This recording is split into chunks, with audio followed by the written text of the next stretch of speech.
بسم اللہ الرحمن الرحیم۔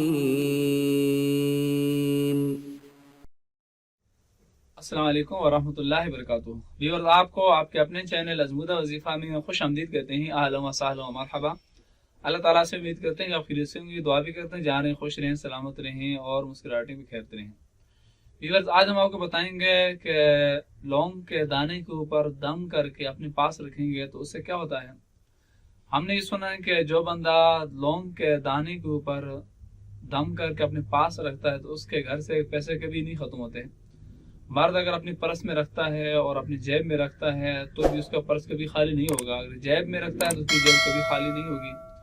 اسی طرح خواتین بھی اپنی پرس میں رکھ سکتی ہیں، اور اسی طرح گھر میں جہاں پر آپ نے پیسے رکھے ہوتے ہیں الماری میں، اور اسی طرح کسی جہاں آپ نے محفوظ جگہ ہو جہاں پر پیسے رکھے ہوتے ہیں آپ نے وہاں پر آپ رکھیں تو یقیناً اس کے آپ کو فائدہ بھی ہوگا۔ اور ویور، اسی طرح بتانے سے پہلے آپ سے ریکویسٹ کرتے ہیں کہ چینل کو آپ نئے ہیں تو پلیز آپ اس کو سبسکرائب کر دیں اور ساتھ ہی بیل کے بٹن کو پریس کر دیں تاکہ آپ کو نئی ویڈیو ملتی رہیں، آپ زیادہ سے زیادہ مستفید ہو سکیں۔ تو ویورز، آپ نے کرنا ایسا ہے کہ لونگ کا صرف ایک دانہ آپ نے لینا ہے اور اس دانے کے اوپر آپ نے سورۃ الکوثر 3 دفعہ پڑھ کے دم کرنا ہے۔ اول اور آخر 3 بار درود پاک پڑھنی ہے آپ نے، اور اس کے بعد آپ نے پڑھ کے دم کرنا ہے۔ تو بہترین ٹائم جو ہے نا فجر کا، یعنی فجر کی نماز جب آپ پڑھیں اور اس کے بعد آپ روزانہ اس کے اوپر آپ دم کر کے اپنی جیب میں رکھیں، اور یہ بھی آپ جیب میں بھی رکھیں اس کو آپ، اور الماری میں رکھ سکتے ہیں، اور جیسے جو جگہ آپ کو مناسب لگے آپ وہاں پر اس کو رکھ سکتے ہیں۔ اور بہترین جو ٹائم ہے یہ فجر کا بھی ہے اور صبح تہجد کے وقت کا بھی ٹائم ہے، اور اسی طرح مغرب کا ٹائم وہ بھی بتایا گیا ہے کہ جو مغرب کا ٹائم ہے یعنی مغرب کی نماز کے بعد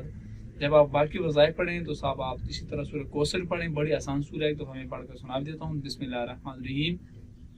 انا اعطیناک الکوثر فصل لربک وانحر ان شانک هو الابتر۔ تو انشاءاللہ اللہ تعالیٰ سے یہ دعا بھی کرتے ہیں اللہ تعالیٰ آپ کے رزق میں اضافہ فرمائے، اللہ تعالیٰ آپ کو کسی کا محتاج نہیں کرے،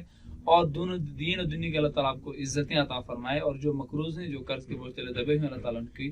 خزانہ غیب سے مدد فرمائے، اور قرض کے بوجھ سے اللہ تعالیٰ ان کو نجات عطا فرمائے۔ تو ویور جی، عمل آپ کریں تو انشاءاللہ تعالیٰ اللہ تعالیٰ کے حکم سے، اللہ تعالیٰ کے فضل سے، دولت سے وہ آپ کے اوپر برسے گی اور آپ کسی کے محتاج نہیں ہوں گے، کیونکہ ہم نے جس سے سنا ہے بڑا مشہور انسان ہے، اور ہو سکتا ہے کہ بہت سے لوگوں کو اس سے فائدہ بھی ہوا ہو، تو آپ بھی ٹرائی کر کے دیکھ لیں، اللہ تعالیٰ آپ کے اوپر فضل فرمائے اور ہر طرح کی محتاجی سے اللہ تعالیٰ آپ کو بچائے۔ اللہ حافظ۔